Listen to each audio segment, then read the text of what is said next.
እሺ ኑ ዛሬ ደግሞ በዚህ ቪዲዮ የምንመለከተው ፍሉድ መካኒክስ ነው። እንግዲህ ፍሉድ መካኒክስ ግሬድ 12 ዩኒት 3 ላይ የምናገኘው ዩኒት ነው። እሱን ከድሮ ከግሬድ 9 ከኦልድ ካሪኩለሙም ጭምር ከታች አንድ ላይ ወደ ላይ ይዣችሁ ይመጣናል ማለት ነው። ፍሉድ መካኒክስ ኦልዌይስ እንግዲህ ሁሉ ጊዜ እንደምናደርገው መካኒክስ የምትለውን ጽንሰ ሐሳብ ተዋትና ሌትስ ሲ ዋት ዳዝ ሚን ፍሉድ ምንድን ነው እንጀምር። ከዛ ደግሞ ወደ መካኒክሱ እንቀጥላለን። እንበት ነው እስኪ ዋት ኢዝ ፍሉድ? ዲስ fluid flow or is any substance that can flow ማድረግ የሚችሉ ማንኛውም ሰብስታንሶች የሚፈሱ የትኛውንም ሰብስታንሶች ፍሉድ ብለን እንጠራቸዋለን። fluid is any substance ማንኛውም is any substance. What does mean substance also? And this substance it's just like a matter, and we can get this matter in three states of matter. There is 3 states of matter. Yes, በሶስት ስቴት ልናገኘው እንችላለን። The first one, it can be solid, it can be liquid, it can be gas. በሶስት አራተኛ ፕላዝማ የሚያሉ የሚያስቀምጣለ ግን ሶስቱ ሞር ዳን ኢነፍ ናቸው፣ ከበቂ በላይ ናቸው። solid, liquid እና gas. The difference between these 3 states of matter is አንድ ቦዲ ሶሊድ ነው ስንል በሌላ አማርኛ it has definite shape እያልን ነው። የራሱ የሆነ ሼፕ አለው። ሊኩዊድ ላይ ስንመጣ የራሳቸው የሆነ ሼፕ የላቸውም፣ የገቡበትን ዕቃ ነው የሚይዙት። ጋዝ ላይም ስንመጣ የራሳቸው የሆነ ሼፕ የላቸውም። ሼፕ ያላቸው ከሶስቱ ስቴት ኦፍ ማተር ሼፕ የሚኖረው ሶሊድ ብቻ ነው። and also when we come to volume ሶሊዶች የራሳቸው የሆነ ቮሊዩም አላቸው። ለምሳሌ ይሄ ዋይት ቦርድ 10 ሜትር ኪዩብ ከሆነ 10 ሜትር ኪዩብ ነው። ከዚህ አንስቼ ጠባብ ክላስ ብከተው ሰፊ ክላስ ብከተው ያው 10 ሜትር ኪዩብ ነው፣ አይቀየርም። የራሱ የሆነ ቮሊዩም አለው። they have their own እነዚህ ምን አለን? they have their own shape. what about liquid? they don't have their own shape. የገቡበትን ዕቃ ነው የሚይዙት። ለምሳሌ ይሄ 4 ማዕዘን ነው አይደል? ሌላ ቤት ብትከቱት ሌላም ቦታ ይዛችሁ ብትሄዱት ልክ እንደዚሁ 4 ማዕዘን ነው። ሊኩዊድን ካያችሁት ለምሳሌ ግን 1 ሊትር ሃይላንዱ ስትከቱት የ1 ሊትር ሃይላንድ ይይዝ ይችላል። ጄሪካኑ ስትከቱት የጄሪካን፣ ባልዲ ስትከቱት የገባበትን ዕቃ ነው የሚይዘው። ጋዝን በተመሳሳይ መልኩ እንደዛ ነው፣ የራሳቸው ነው ሼፕ የላቸውም። and when we come to volume also ሊኩዊድ ላይ በምትመጡበት ሰዓት ላይ ሶሊዶች የራሳቸው ነው ቮሊዩም አላቸው። 10 ሜትር ኪዩብ ነው። ከዚያ ወጣችሁ የትም ቦታ ብትወስዱት ይሄ ነገር 10 ሜትር ኪዩብ ነው፣ አይቀየርም። and also when we come to liquid ሊኩዊዶችም የራሳቸው ነው ቮሊዩም አላቸው። which means ለምሳሌ 1 ሊትር የሆነን ዘይት የትም ቦታ ብትወስዱት 1 ሊትር ነው፣ 2 ሊትር አይሆንም። የራሱ የሆነ ቮሊዩም አለው። ኦኬ፣ እነዚህም ቮሊዩም አላቸው። but when we come to gas they don't have their own volume. የራሳቸው የሆነ ቮሊዩም የላቸውም። የኮንቴነሩን ነው የምትይዙት። ሃይላንዱ ውስጥ ብትከቱት አንድን ጋዝ የሃይላንዱን ቅርጽ ይዛል። እዚህ ቤት ስትከቱት የዚህን ቤት ይይዛል። እንደገባበት ቦታ ነው የሚወሰነው። የራሳቸው ነው የላቸውም፣ ቮሊዩም የላቸውም። and also when we come to solid ላይ ስንመጣ they cannot flow ማድረግ አይችሉም፣ flow አያደርጉም። but when we come to liquid they can flow. and also when we come to gas they can also flow ያደርጋሉ ማለት ይፈሳሉ ማለት ነው።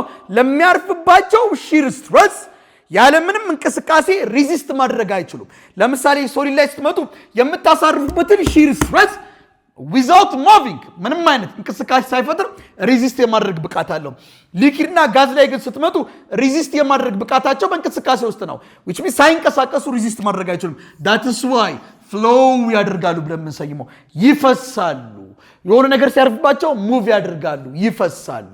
ወይም ደግሞ ሳይፈሱ ወይም ደግሞ ሙቭ ሳያደርጉ ሪዚስት ማድረግ አይችሉም። as a solid ልክ እንደ ሶሊድ ማለት ነው። so liquid and gas they are collectively known as fluid ብለን የምንጠራቸው ሊኩዊድ እና ጋዝ ነው። not only liquid, not only gas, but both liquid and gas collectively known as fluid ብለን እንጠራቸዋለን። ስለዚህ ፍሉድ ምንለው ስለማን ነው ማለት ነው? ስለ ፍሉድ መካኒክስ እያወራን ያለ ነው። ስለማን ነው? ስለ ሊኩዊድና ስለ ጋዝ ማለት ነው። ያስማማናል። which means ፍሉድ ማለት ምን የሚሆን ነው? ፍሎ የሚያደርጉ ማናቸው ፍሎ የሚያደርጉት? ሊኩዊድና ጋዝ ማለት ነው። ያስማማናል። ኦኬ so this is all about fluid. let's come to fluid mechanics. fluid mechanics ታዲያ ምን ማለት ነው? what does mean fluid mechanics? and when we come to this fluid mechanics is it's a branch of mechanics or it's a branch of physics ማለት ይላላችሁ። it's a branch of mechanics or it's a branch of physics that deals about fluids behavior at rest and in motion. ፍሉዶች ሬስት ላይና ኢን ሞሽን ላይ በሚሆኑበት ሰዓት ላይ ያላቸውን ባህሪ ነው የሚያጠናው። so this fluid mechanics it deals about what are fluid mechanics? it deals about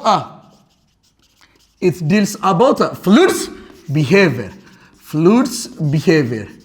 ስለ ፍሉድ ቢሄቪየር ነው የሚያጠራው መቼ at rest እና ምን ላይ ሲሆን or in motion which means at rest ላይም ሲሆኑ ያጠናል motion ላይም ሲሆኑ ያጠናል at rest ላይ ሲሆኑ ያጠናል ማለት there are two kinds of fluid mechanics ማለት ነው at rest ላይ ሲሆኑ static ብለን እንጠራዋለን motion ላይ ሲሆኑ dynamics ብለን እንጠራዋለን so this fluid mechanics is divided into two በሁለት እንከፍለዋለን ይሄን fluid mechanics ማን ብለን እንከፍለዋለን fluid statics እና fluid dynamics ብለን በሁለት እናስቀምጣቸዋለን ማለት ነው dynamics fluid statics ምንለው it deals about fluid's behavior when the fluid is at rest fluidu rest ላይ በሚሆንበት ሰዓት ላይ ስላለው ባህሪ ነው የሚያጠናው fluid dynamics ደግሞ ምንለው when the fluid is in motion fluidu motion ላይ በሚሆንበት ሰዓት ላይ ስላለው behavior ነው የሚያጠናው and in other way fluid statics ብለን የምንጠራው በሌላኛው ስሙ hydrostatics በመባል ይታወቃል fluid dynamics ላይ ደግሞ ስንመጣ hydrodynamics በመባል ይታወቃል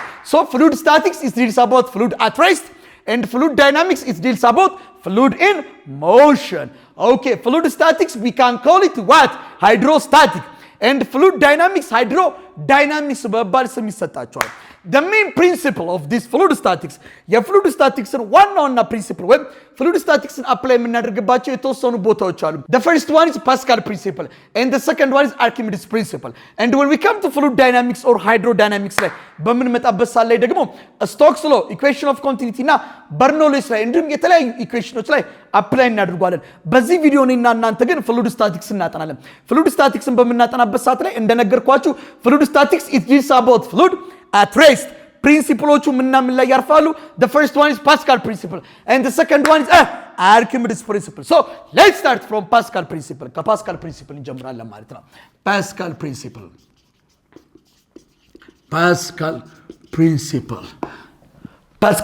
እንግዲህ ፓስካል ፕሪንሲፕል ፓስካል የሚባል ሰውዬ ነው ፕሪንሲፕሉን ያስቀመጠው ለዛ ነው ፓስካል ፕሪንሲፕል ብለን ያስቀመጠው ማለት ነው this Pascal principle it states that the applied pressure in closed vessel and closed የሆነ vessel ላይ apply የምናደርገው pressure equally transmitted ነው ወደ ሁሉም ቦታ equally ግን ምን ላይ ሁለት ተርሞችን ያዙ አንደኛ apply ያደረጋችሁት pressure ሁለተኛ ደግሞ ምን in closed vessel closed የሆነ vessel ላይ apply የምታደርጉት pressure ለምሳሌ let's say this is a vessel closed የሆነ vessel ነው እዚህ ጋር apply የሚደረገው pressure እዚህ ጋር የሚያርፈው pressure ወደዚህም ወደታችም ወደ ሁሉም አቅጣጫ ኢኳሊ ነው ትራንስሚት የሚሆነው ሶ ፓስካል ፕሪንሲፕል አንደኛ ምን ላይ ነው የሚሰራው ክሎዝድ የሆነ ቬዝል ላይ ነው ሁለተኛ ፕሬሸሩ ትራንስሚት የሚሆነው እንዴት ነው ትራንስሚት የሚሆነው ምን ላይ ነው ኢኳሊ ነው ትራንስሚት የሚሆነው ሁለቱ ፖይንቶች ብቻ እዚህ ጋር መያዝ ነው which means in other way let's say for example we have here a closed vessel and closed የሆነ ቬዝል አለን ብለን እናስቀምጥ closed ነው ዝግ ነው okay let's say እዚች ጋር አንድ ፎርስ አፕላይ ያደርግ እንበል F1 እንበል ኦኬ ከዚህ እስከዚህ ያለው ኤሪያ ደግሞ ኤሪያ 1 ብላችሁ ያዙልኝ ፎርስ ኦቨር ኤሪያ means pressure is equal to force over what area so pressure 1 ማለት force 1 ሲከፈል ለኤሪያ 1 እዚህ ጋር apply it I'm not saying the force I just said the pressure እዚህ ጋር ያለው pressure እዚህ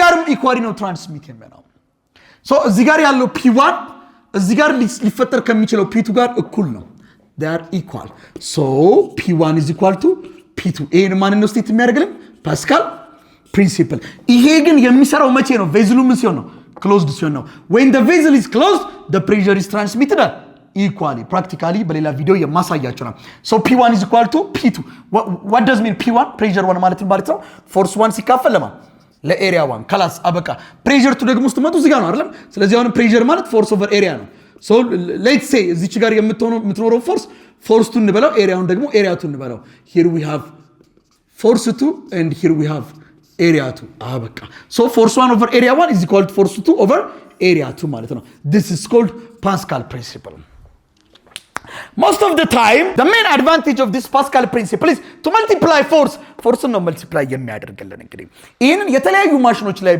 ልንመለከተው እንችላለን ለምሳሌ እንዳው እንትን ላይ ልታዩት ይችላልላችሁ ፍሬንስ ያስከተመለከታቸው ያችን ትልቅ የምታክል መርከብ ወይም ያን የሚያክል ትልቅ መኪና በትንሽ እየግራችሁ ግን ትንሽ የፎርስ አፕላይ አድርጋችሁ ትልቁን መኪና ታቆሙታላችሁ ምናልባት እናንተ በእጃችሁ ገፍታችሁ ልታቆሙ ማሲሉትን ትልቁን መኪና ትንሽ የፎርስ ግን ፍሬኗ ላይ በማስቀመጥ ብቻ ልታቆሙት ይችላልላችሁ which means force multiply ነው look ሁለቱ እንዴት እኩል ሊሆኑ ይችላሉ ዳንዬ ለምሳሌ let's say force 1 10 ነው እንበል area 1 5 ነው እንበል 10 ሲካፈል ለ5 ነው ሁለት ትንሽዬ ፎርስ ትንሽዬ ኤሪያ አካፍላችሁ ሁለት መጣ ልክ እንደዚህ ሁላ እዚህ ጋርስ ትልቅ ፎርስ እና ትልቅ ኤሪያ ተካፍሎም ሁለት ሊመጣ ይችላል let's say 100 divided by 50 10 ሲካፈል ለ5 ሁለት ነው 100 ሲካፈል ለ50 ሁለት ነው they are equal እዚህ ጋር እናንተ አፕላይ ያደርጋችሁት ፎርስ ነው 10 ምን ያክል ኤሪያ ላይ ነው አፕላይ ያደርጋችሁት 5 ላይ ትንሽዬ ፎርስ ትንሽዬ ኤሪያ ላይ ትንሽዬ ፎርስ ትንሽዬ ፍሬም የሚያጆር ነው አፕላይ ያደርጋችሁት እሺ እዛ ጋርስ ምን ተፈጠረ ኤሪያው ምንድነው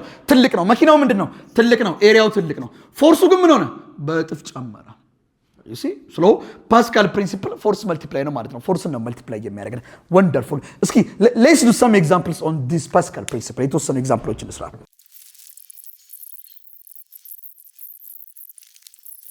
እሺ እስኪ አንድ ሁለት ጥያቄዎችን በዚህ በፓስካል ፕሪንሲፕል ዙሪያ እንስራ እንግዲህ ፓስካል ፕሪንሲፕል አይከብድም ምናልባት ከዚህ በኋላ የሚከተሉት ፕሪንሲፕሎች ናቸው ሰፋ ያለ ጥያቄም ሊያሰሩን የሚችሉት እስኪ let's see the first one in hydraulic press በቃ ፓስካል ፕሪንሲፕል አንዱ አፕላይ ከሚደረግበት ቦታ ነው in a hydraulic press the larger piston has a cross sectional area of how much area to ስንት ነው 200 ሴንቲሜትር ስኩዌር and the smaller piston ትንሽዬዋ ደግሞ cross sectional area ስንት ነው 5 centimeter square እሺ እንቀጥል if a force of 250 newton is applied to the smaller piston እንግዲህ ስሞለሩ የትኛው ነው a1 አይደለም እዚህ ላይ አፕላይ የተደረገው ፎርስ ምን ያክል ነው 250 ኒውተን ከሆነ ያ ማለት 1 ላይ ማለት ነው f1 ብዬ ለያዘው find the force on the larger piston larger piston ላይ ምን ያክል ነው አሁን ምርጫ ቢሆን ኖሮ ዝም ብዬ አይቼ እንግዲህ larger piston ላይ ይሄን ያክል ከተገበረ smaller piston ላይ ይሄን ያክል ከተገበረ larger piston ላይ የዚህን almost የተወሰነ እጥፍ ነው የሚሆነው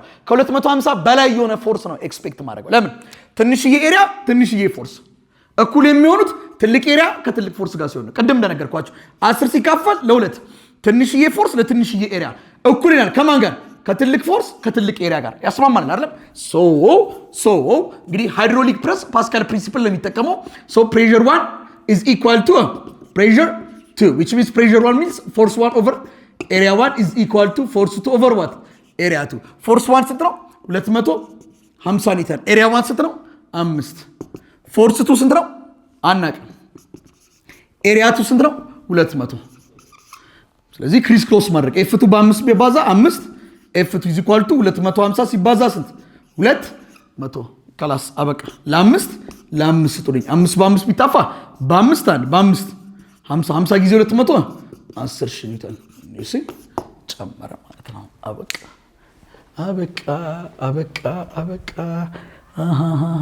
ተግባብተናል እሺ let's see the second one ይሄ ኢንተራንስ ላይ መጣ ጥያቄ ነው the cross sectional area of the smaller and the larger piston of a hydraulic lift ምንድነው የሚጠቀመው ብያችኋል hydraulic press hydraulic lift ምንድነው የሚጠቀመው ፓስካል ፕሪንሲፕል ማለት the pressure transmitted equally አንደኛ closed vessel ነው ሁለተኛ ደግሞ pressure transmit የሚለው equally ነው ማለት ነው እሺ ስሞሉ እና ላርጀሩ አለ ስሞሉ ስንት ነው አለኝ ኤሪያ 1 4 ሴንቲሜትር ስኩዌር ላርጀሩ ስንት ነው አለኝ ኤሪያ 2 0.02 ምን ሜትር ስኩዌር እሺ what is the force f1 አለ f1 ስንት ነው የምትሆነው አለ what must be applied to the small piston to lift the weight of 15000 ኒውተን placed on the larger piston ማን ነው ከሁለቱ አሁን ዝም ብላ አይተው ይሄ ነው ብለህ ልትሄድ ይችላል ለምን ይሄ 4 ነው 0.02 ነው ብለህ ነው ግን ይሄኛው ሜትር ስኩዌር ነው ይሄኛው ሴንቲሜትር ስኩዌር ነው ስለዚህ ይሄ ወደ ምን መቀየር አለበት ማለት ነው ወደ ሴንቲሜትር ስኩዌር ይሄ ወደ ሴንቲሜትር ስኩዌር እንዲቀየር እንግዲህ ቀላል ነው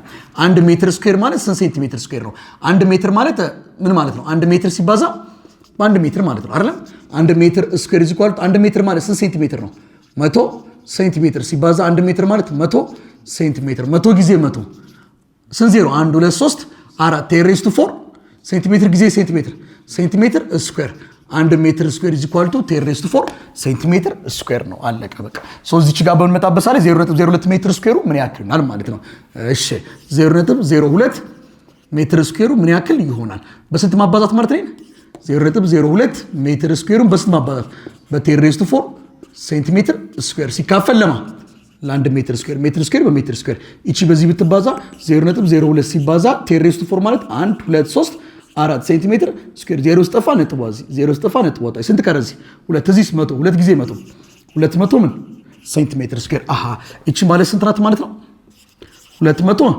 ሴንቲሜትር ስኩዌር ማን ነው ላርጀሩ ማለት ነው ኤሪያቱ ማለት ነው ስለዚህ ይሄኛው ዌት ይሄ 15000 የሚባለው ዌት ላርጀር ፒስተኑ ላይ ተቀምጧል ማለት ላርጀር ፒስተኑ ማን ነው? ኤሪያቱ ነው። ስለዚህ ማን ነው እዚህ ጋር ምለው? ኤፍ2 ነው ኤፍ1 ነው ምለው? ኤፍ2 ነው የተሰጠኝ ማለት ነው። ኤፍ2 ስንት ነው የተሰጠኝ ማለት ነው? 15000 ኒውተን። ይሄው ላርጀሩ ላይ ያለፈው 200 ላይ ያረፈችው ማናት? 15000 ላርጀሩ ላይ ያረፈው ይላል። አለቀ። ማን ነው የጠየቁት? ኤፍ1 ነው የጠየቀኝ። ኤፍ1 ማለት ኤሪያ ዋን ላይ ያረፈው። እንደነገርኳችሁ ሃይድሮሊክ ሊፍት ብሏል ማለት ፓስካል ፕሪንሲፕል ነው አፕላይ የሚያደርገው። ፓስካል ፕሪንሲፕል ምንድነው የሚለን? ፕሬሸሩ ኢኳሊ ትራንስሚት ይላል። ስለዚህ ፕሬሸር 1 ማለት ፎርስ 1 ኦቨር ኤሪያ 1፣ ፕሬሸር 2 ፎርስ 2 ኦቨር ዋት ኤሪያ 2። ፎርስ 1 ስንት ነው? አልሰጠኝም። ዝም ብለህ ፎርስ 1 ብለህ ያዘው። ኤሪያ 1 ስንት ነው የተሰጣችሁ? 4 ሴንቲሜትር ስኩዌር። ፎርስ 2 ስንት ነው የተሰጠው ውዶቼ? 15000 ኒውተን ሲካፈል ኤሪያ 2 ስንት ነው የተሰጠው? 0.02 ሜትር ስኩዌር ቀይረናል። ስንት አለው? 200 ሴንቲሜትር ስኩዌር። ሴንቲሜትር ስኩዌር በሴንቲሜትር ስኩዌር ይጣፋል እዚህ ጋር። ከዛ በኋላ እዚህ ጋር ማቃለል ስላላችሁ 20 በ20 ማጣፋት። ስለዚህ f1 ሲካፈል ለ4 እኮ ይሆናል። ስንት አለ እዚህ ጋር? 150 ሲካፈል እዚህ ስንት አለ? 2 አለ። ክሪስ ክሮስ f1 ሲባዛ በ2 2 f1 እኮ ይሆናል 150 ሲባዛ በ4 600 ለ2 ብትሰጡልኝ 2 በ2 ቢጣፋ f1 እዚህ ጋር ስንት ነው የሚመጣው? 300 ማለት ነው። እዚች ጋር ስንጽፍ ምርጫውን የተሳሳተ ነው። እሺ 3.1 ነበር የሚለው this one is 3 times 10 raised to 2 ነበር። 300 ኒውተን ይመጣል ማለት ነው። this is our force look ትልቁ ኤሪያ ላይ ትልቅ ፎርስ ነው አይደል ያለው። ስለዚህ ይሄ ትንሽ ነው ኤሪያው አይደል። ስለዚህ ፎርሱ ከዚህ ያነሰ ነው። በእርግጥ ሁሉም ጋር የተሰጠው ከዚህ ያነሰ ነው አይ ቲንክ አይደል። ኦኬ ኖ እንደውም ከዚህ ጋር እኩል ነው። ይሄም ከዚህ ይበልጣል ስታዩት። ጉድ እኮ ነው አንተ። ያም ከዚህ አትስራው። አሁን አንተ ኢንተራንስ አይሰራም። ጉድ ነው እኮ አይሰራም። ዝም ብለህ ተመልከተው። ፎርሱ ነው 15000 ኤሪያው ስንት ነው? 200። ትልቅ ኤሪያ ላይ ትልቅ ፎርስ አይደለም። ስለዚህ ትንሽ ኤሪያ ላይ ትንሽ ፎርስ ነው ኤክስፔክት የምታደርገው። ትንሽ ፎርስ ማለት ከዚህ ያነሰ ፎርስ መምረጥ። ይሄን ነው እስኪ 1.5 ሲባዛ 10 raised to 4 1.5 ሲባዛ 10 raised to 4 ማለት አንዷ 0 ስጠፋ ነጥብ ወጣለች 15 ይቀራል። 15 30 አለ እኩል ነው እያለኝ ነው። መሆን አይችልም። ቢን ተመልከተው 7.5 times 10 raised to 5 አንዷ 0 ስጠፋ ነጥብ ወጣች 75 አንዷ 0 ስለጠፋች 40 ይቀራል። 1 2 3 4 750,000 ትልቅ ነው። ከዚህ አይሆንም። እቺንም ስራት 3 times 10 raised to 6 ይሄ ማለት 3 1 2 3 4 5 6 ይሆናል። ይሄም ትልቅ ነው። ተመልከተው 3 ሚሊዮን አካባቢ አይሆንም። ትልቅ ነው። ከዚህ አይሆንም። ስለዚህ ምንድነው የምንወስደው ማለት ነው? ከነዚህ ከአራቱ ውስጥ ትንሹ ይሄንስ ተመልከተው 3 times 10 raised to 2 ማለት 300 ነው። ትንሹ ይሄ ነው። ኤ ብለህ ማለፍ ቢሲዲ አለመስራት እንኳን ይሄን ያክልም ስቴፕ አያስኬድም ነበር ማለት ነው። እወዳችኋለሁ።